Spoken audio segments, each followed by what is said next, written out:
Hello, my name is Sarah Kyle. I'm the Executive Director of 211 Northeast Michigan. I'm here today to talk about services that we provide, but especially services to our veterans. 211 is a three-digit number. Anyone can call for health and human services. Most often we get calls related to utilities. I don't know how to pay my electric bill, and I know there's services out there, so they call 211. We maintain a database of all the health and human services in our region. We're 24 hours a day, 7 days a week. One of the services that we offer as well is our Courage to Call program. We ask all callers if there's a veteran in the household. If there is a veteran identified, we allow for a follow-up. We want to make sure that veterans get the service that is due to them as a veteran or as a family member of a veteran. So today we're focusing on those services for our veterans, and we have two very special guests, two really experts in the field. We have Renee and Jason. I'm going to let you guys introduce yourselves and talk to us about what you do. Okay, so my name is Jason Wentworth. I am an Army veteran, 5 years, and currently I work with the Michigan Veterans Affairs Agency as the Region 5 coordinator. So I cover areas Clare County, Gladwin, Aranac, Gratiot, Isabella, and Midland and Bay counties. And I'm Renee Haley. I'm the Director of Veteran Services for Clare County. I am also an Army veteran, served in Desert Storm. I also sit on a governor-appointed board for women's veterans throughout the state of Michigan, and it's truly a privilege to be here today. So I'm going to ask you to expound a little bit because we're talking about connecting veterans to services. And when we have someone who calls 211 and they identify that someone in their household has served in the military, we make very common referrals to both MVAA and to their local county veteran service officer. So when I send people to the veteran service officer, for example, what kind of services are they going to receive, or what kind of things do you guys do? Well, I can tell you that the first thing we're going to do when I receive a call from a veteran is I'm going to find out what are their needs. Sometimes they don't even know what their needs are. They just, it could be medical, it could be emergency, it could be in numerous things. So we try to basically find out what the main issue is that they need at that time, and then we also can bring in a melody of many other services that they probably don't realize they could have. Great. And what about the MVAA? So the MVAA does is similar as what Renee said. One of the main things that they want to do is dig into that root cause and figure out what is causing the issue. And most of our calls that we get into the MVAA, to the 800 MISH vet, we refer to a service officer because it's important that they get that wraparound service. Service officers, they do this service for free. They're accredited through the state, and they provide a great service. So I think as a team, we can get to that root cause and then refer out as necessary. So. And that's really the point, really, is to make sure that when someone has a need, they contact someone. We're hoping they call 211 or 1-800-MISH-VET or their local county veteran service officer. When you've been working with veterans for a long time, tell me, what kind of barriers are there for veterans who are looking for service?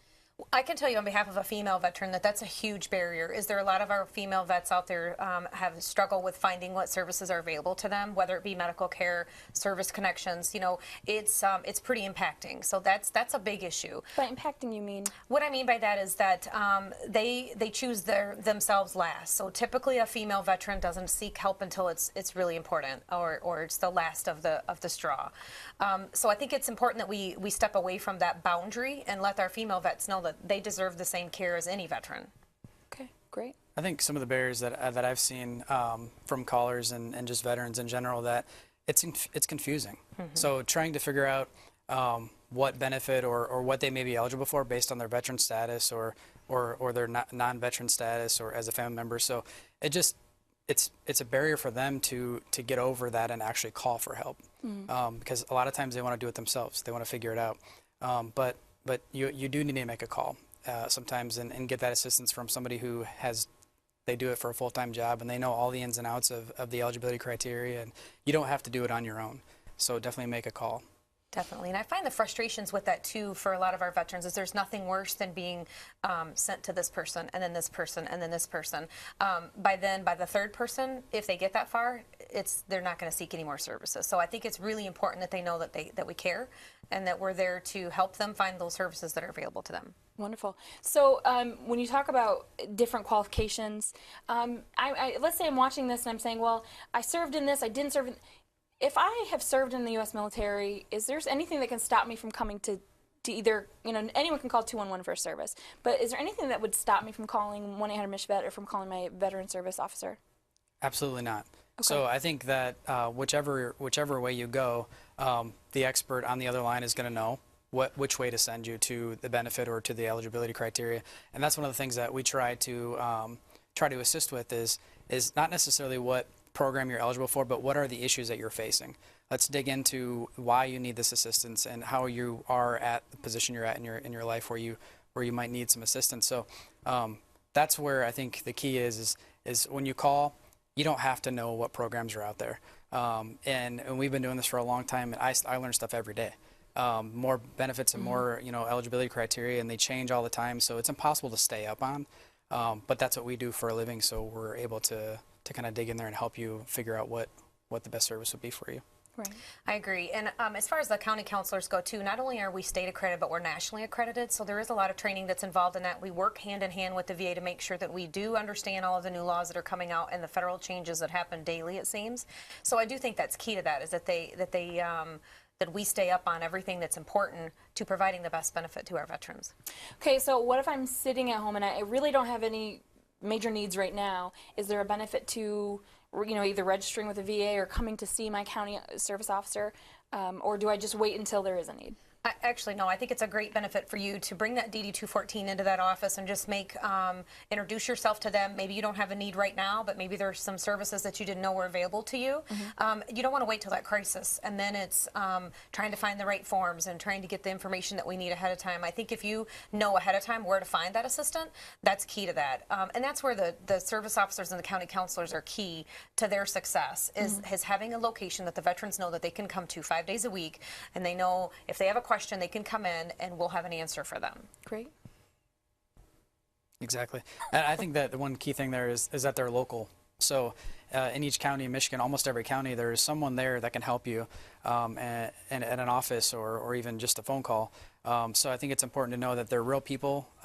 They're accredited. They're not VA employees. Sometimes the VA gets a bad rap for maybe long wait times on the phone, or that's not what this is. They're people there to help you in your county that care. So reach out and make the call. Even if you don't necessarily need a benefit or a resource right now, make that connection, as Renee was saying. And if I am in a county where, for example, the county officer may only be 1 day a week, or maybe reduced service, or there are some counties, I believe Saginaw is one, where there is no officer. So what do I do at that point?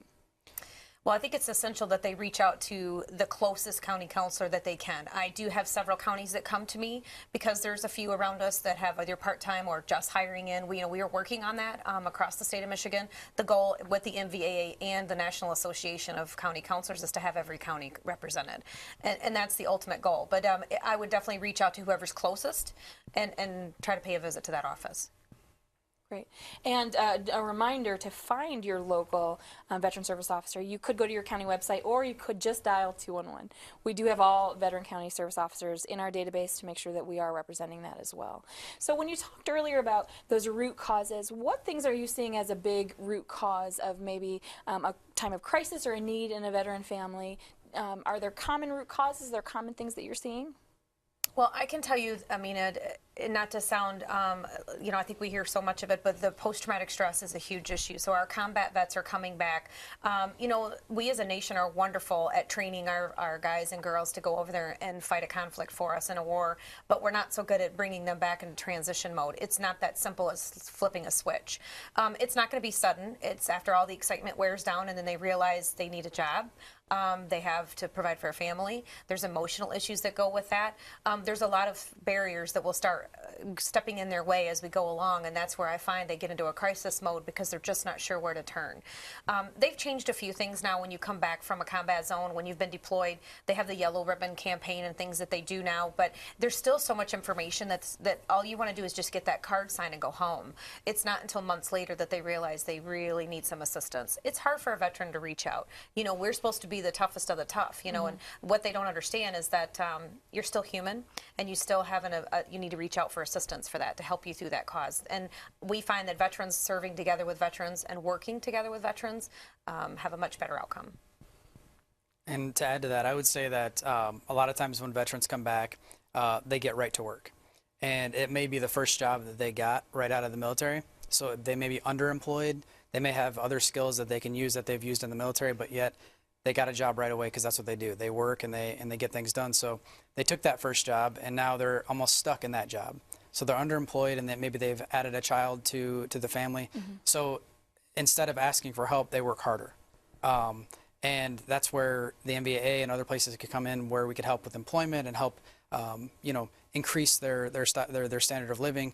Some people are waiting on disability compensation to come through the VA. So they, with anticipation of that, if that disability, maybe some back pay coming with it, they would be able to pay off some debt, and then that would, at that point, then they could move on. But maybe it's taking them a long time to receive that disability. So now they're in a larger situation. But again, that would be a situation where you could call and just ask for help. Right. And have someone on your side.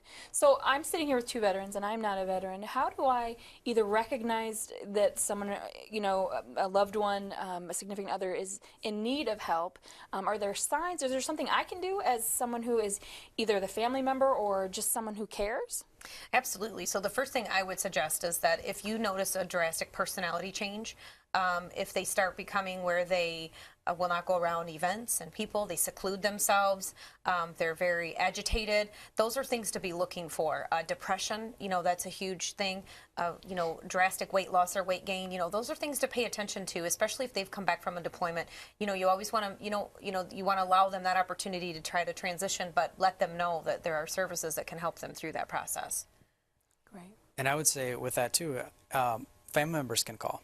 So it's tough to talk to someone when you don't know how to approach them. We can help with that. So you can call and ask, hey, my veteran, my husband, my grandfather, my brother is withdrawn, or showing some of those signs. How do I approach this situation? It's tough to say one blanket answer, but we can definitely help you through based on the signs and things that are happening that you're experiencing. So I think that if you aren't seeing the signs and just opening that dialogue, ask about their service. Most veterans will tell you what branch they served in, what years they served, and they like to talk about those things. They just don't think maybe you don't care. So maybe they just don't ever tell you because you've never asked them about it. So just open that dialogue. Even if you don't see any issues, I think it's nice to know about your family member's service and that kind of thing, so you can learn more about them, and when they do maybe show those signs, you can be aware of their service. So. And along those lines too, Sarah, I'd like to mention that it's not just our recent combat vets that we need to be looking out for. I'm seeing a huge influx even from our Vietnam era. Once that retirement hits, just like Jason had mentioned, when they stop working, life kind of comes to a standstill. It can even be at that point in their lives where a crisis can come down. There's a lot of issues that come up, and so that's why I think it's important that we're not just speaking of recently deployed. This is any veteran that's served this country, and it takes years sometimes to manifest. Sometimes they hide it well, and they've been through many different relationships or jobs just trying to get through it, but it comes a point where they need to realize that there's a hand reaching out to help them. Now, what if I'm the family member? My father, my mother has served in the military. Are there any services for me as a family member? Typically, a dependent of a veteran, unless you're a minor, there's limited availability for dependents. It also depends on the situation. Okay. Yeah, I agree. It really depends on the situation. There are a lot of so for grandchildren and things like that, and sons and daughters of veterans. Typically, we get the main request is educational benefits. So, and quite honestly, those are the ones that are the toughest to get, because they either had to transfer the benefit while they're in service, or there's a lot of things, the variables that are added. But there's always scholarships, opportunities for your school. There's usually something. It may take a little bit of work, but if you have a veteran, or your son or daughter, or a relationship to a veteran, you can always call and ask and see if there's anything available. But it really is just dependent on each situation and what the veteran status is. Now, Jason, you had mentioned that sometimes the VA gets a bad rap. They've been in the news, but I've heard things are getting better. I mean, really, for a while there was a pretty, the news every day was not good to hear the VA when you heard it in the news, but it's getting better, correct? Absolutely. I think it is getting better. I think it's important to talk about that and encourage veterans that if they've tried in the past to maybe access benefits through the federal VA and they didn't have a good experience, try again, because there's been a lot of changes, and there's been a lot of good that's been happening. Unfortunately, it's taken a little bit of time to get there, but I think that they're doing a very good job, and they're they're really trying to make those changes so it's a different experience for veterans. And I think with the veteran service officers and their accreditation and the training that they go through, that helps that process so much more for the VA. So that's why we try to get everybody to sit down with the veteran service officer and talk about the benefits and talk about those things, because that's what they do, and that will help the federal VA out tremendously when it comes time to file a claim or or seek another benefit. So.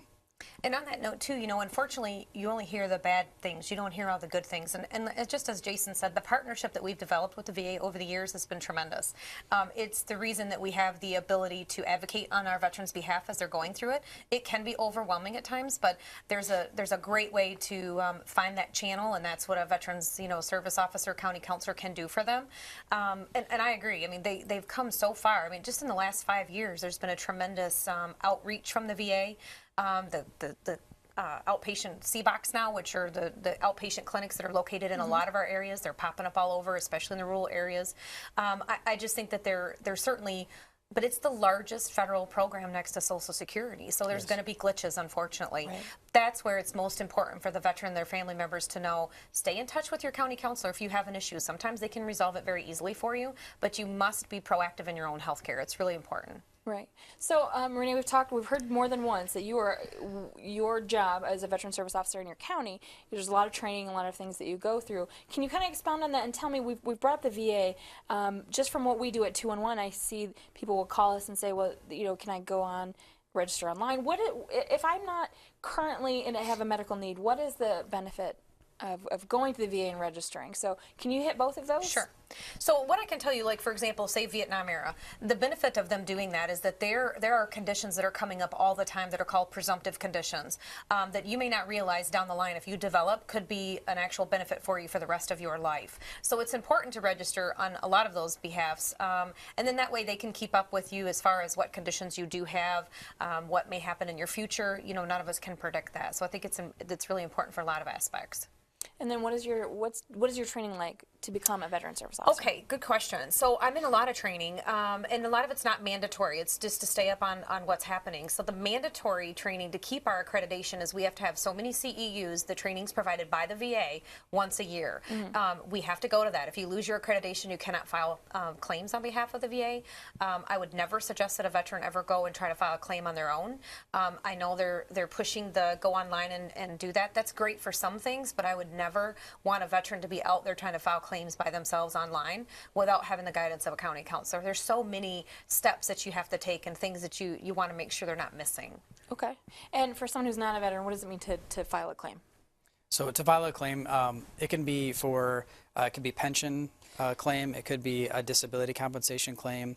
So there's a couple different ways you can go about that depending on your status and your age and if you have any medical conditions. But I'll add to the medical condition part where I used to work for the Michigan Veterans Resource Service Center, so the 800 MISH-VET number, and you'd be amazed how many veterans would call us, particularly Vietnam veterans who would just be calling just to inquire about benefits. What am I eligible for? And we would go through the normal conversation and talk about their service and build that rapport it's a veteran talking to a veteran, so the language is completely different, and you start building a rapport, and then before you know it, you find out that this veteran has multiple health conditions, but he doesn't relate them to his service in Vietnam. So after talking with those veterans, we explain, that is presumptive. That means that if you step foot, and sometimes, in some cases, not even step foot in Vietnam, but let's just use this as an example. A Vietnam veteran who was overseas in Vietnam has multiple health conditions that are presumptive. So you might think they're because of another health condition that made this health condition, but it was presumptive. So they're automatic. But that's not just Vietnam, right? It's just not Vietnam. There are different presumptive conditions for different errors and things like that, but Vietnam in particular, because that seems to be the growing population that are getting to that age where they're stopping work and they're realizing like, wow, I have a lot of health conditions right now, and I can't work anymore, and how am I going to be able to afford? They give us a call and they realize that they could have been receiving this benefit for years if they had reached out prior. So it's important that even if you don't think you have a health condition or any medical conditions that are related to your service, you still talk to an expert and figure out if there's anything that you're eligible for. Absolutely. And to expand on that too, I'd like to mention this about the dependents. So say a Vietnam veteran dies of a condition that the spouse never realized was service connected. That also is a benefit that would transcend for her, as long as she's, not remarried. So I mean, it expands different all around. It's important for them to know what benefits they have. So we would obviously tell people to call 211 1-800-MISH-VET, but it is any veteran can come into your office, because that's what we're really trying to do, is make sure that folks are connected, that if they have a need, that they're definitely getting connected there. Can I stop by? I mean, really, what are the, in our region, we have a lot of, 9 to 5 veteran service officers, but those offices, are my tax dollars funding? Can I just stop by? Do I have to pay anything? Can you tell me more how easy it is to get in? It's so very easy. We're there 5 days a week. And I have an assistant that's there, so there's many, things that I have to be at, but she covers when I'm not there. Absolutely. The thing is you don't know until you walk in. And if it gets to be a little more extensive, we can make appointments for something, and we'll have a packet ready so we know what we need to do the next time they come in. But no, absolutely. I have a bulletin board where I have lots of information on the bulletin board, from job openings to camps for kids, for lots of different things that are going on that would be of interest to any veteran. So I think it's key to that. They need to come in. I encourage them to come in, see what's available. Look at my bulletin board. Let's talk about what's going on, even if nothing more than just to introduce yourself to me, because we have lots of events and things that are going on that I think our vets need to know about.